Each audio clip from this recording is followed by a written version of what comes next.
నీచమైన సీఎం అంటూ నారా చంద్రబాబు నాయుడును విమర్శించిన చిత్తూరు మాజీ ఎంపీ రెడ్డప్ప క్షమాపణలు చెప్పాలని టీడీపీ పుంగునూరు ఇన్ఛార్జ్ చల్లా రామచంద్రారెడ్డి డిమాండ్ చేశారు. ఆయన గతాన్ని మర్చి విమర్శలు చేస్తున్నారని మండిపడ్డారు.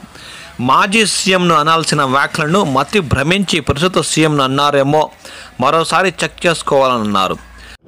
ఇక్కడ పనిచేస్తున్న మాజీ ఎంపీ రెడ్డప్ప గారు ముఖ్యమంత్రి నీచమైన ముఖ్యమంత్రి అనే వ్యాఖ్యలు సంబోధించినారు.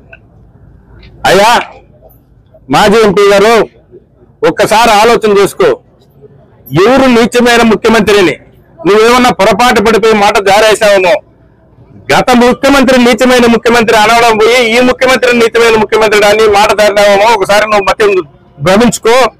ఎందుకంటే మీరు చేసిన అవినీతులు, మీరు చేసిన స్కాములు, మీరు చేసిన దౌర్జన్యాలు, మీరు పెట్టిన కేసులు ఈ రాష్ట్రంలో ప్రతి ప్రజలకు తెలుసు. ఎన్ని అవినీతి అంటే ఒక్కొక్క అవినీతి జైలు ఈ రోజు పట్టడం వల్ల మీ ఎమ్మెల్యేలు, మీరు మంత్రులు, ఇక్కడున్న ఎమ్మెల్యేలు, ఇక్కడున్న మంత్రులు కూడా అవినీతిలో కూరకపోతున్నారు. నువ్వు పొరపాటు పడిపోయి గత ముఖ్యమంత్రిని అనాల్సింది ఈ ముఖ్యమంత్రిని అన్నావేమో. ఒక్కసారి నువ్వు ఆలోచన చేసుకొని రీస్టేట్మెంట్ ఇవ్వాలి.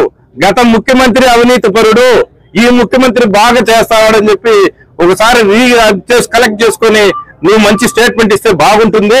నువ్వు పొరపాటు పడిపోయి స్టేట్మెంట్ ఇస్తావు. ఇటువంటి పనికిరాని స్టేట్మెంట్లు ఇస్తా ఉంటే నువ్వు ఇంకా ప్రజల్లో పూర్తిగా సన్నగిల్లిపోతారు. మీరు ఈ రాష్ట్రంలో ఈ రాష్ట్ర అభివృద్ధి కోసము ఒక్క సంవత్సరంలోనే ఇన్ని కార్యక్రమాలు చేపడుతూ రాష్ట్రాన్ని అభివృద్ధి ముందుకు తీసుకెళ్తున్న ఏకైక ముఖ్యమంత్రి చంద్రబాబు నాయుడు అని చెప్పి గుర్తు పెట్టుకో, నువ్వు మనసులో పెట్టుకో. ఇంకొకసారి కానీ ఇటువంటి పనికిరాని మాటలు మాట్లాడొద్దు. ప్రజలు